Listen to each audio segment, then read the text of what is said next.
Hey everybody, WeedRoller Jim here for the Crary WeedRoller, offering some common sense solutions to combating weeds and muck. It's been a bumper year for both. One thing that I hear from a lot of people is, I have too much mud.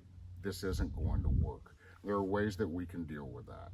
I also hear, I can't get through the initial big cut of weeds.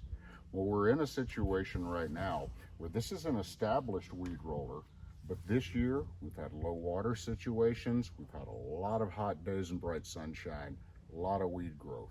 So what we're going to do is use a couple of things to try to get full turn out of this weed roller and get rid of the weeds, get rid of the mud. Crary designs and sells a mud kit. It's an aluminum device, a paddle that goes on the furthermost end of the tubes. Well, sometimes you don't have that handy. I'm not around, a store isn't open to help you out, and a common sense solution to that would be to just cut your own board with 2 holes drilled to run crossways on the tubes. It mounts in the same way that the paddle does. What this does is it allows the tubes on each rotation to be lifted back up so that it can break ground on the mud, on the muck, get it churned up and moving for you, and then also still get into the weeds and get itself out. Now, a couple of things you can do.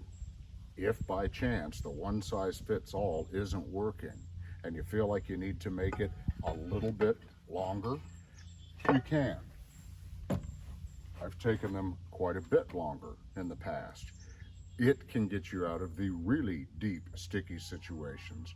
One thing about these is once you do break ground and you are making the full rotation and you're seeing results, usually within the same 24-hour period, remove it, because it's not something that you want to leave on long term. It can cause wear and tear down on the lower unit by the gearbox where the shaft attaches, and that's something you don't want to get into.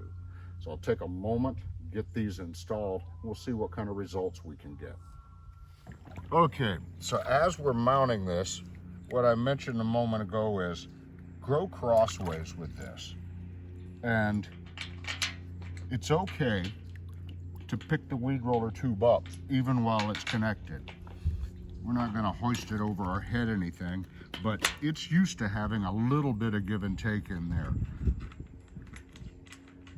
And what we want to do is sort of process of elimination. Will this paddle work? Or do we need a longer one? And then one other thing that I do, by the way, you can also help your cause, whether you're taking it out, draining it, you can go ahead and turn them. You're not going to hurt it. But one thing we'll do to help our cause is to slip out this plug, or perhaps both of them if we need. And let's give it just a little more buoyancy as we try to break ground.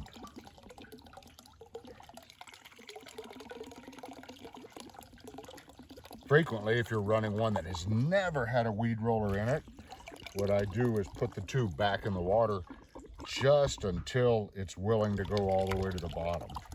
In this case, we're going to stop right about there. And we'll go turn it on.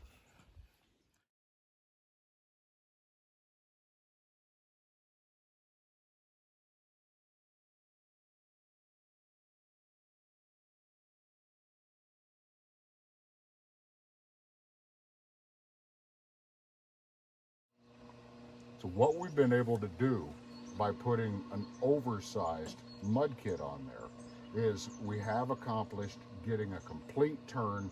We're taking out areas over here that we haven't been able to get to all season long. Now, what we can do to really help our cause, and you can see we've got really great agitation here. What we can also do is then change our 2 magnets and just adjust them so that we're concentrating on the area of trouble, the area that we really want to wipe out. So one thing to keep in mind, just another word of advice, caution, with something that's this length, and we got to be pushing 20 inches here, 22 inches. Do not let it come all the way out of the water. You see, this is about the perfect water depth.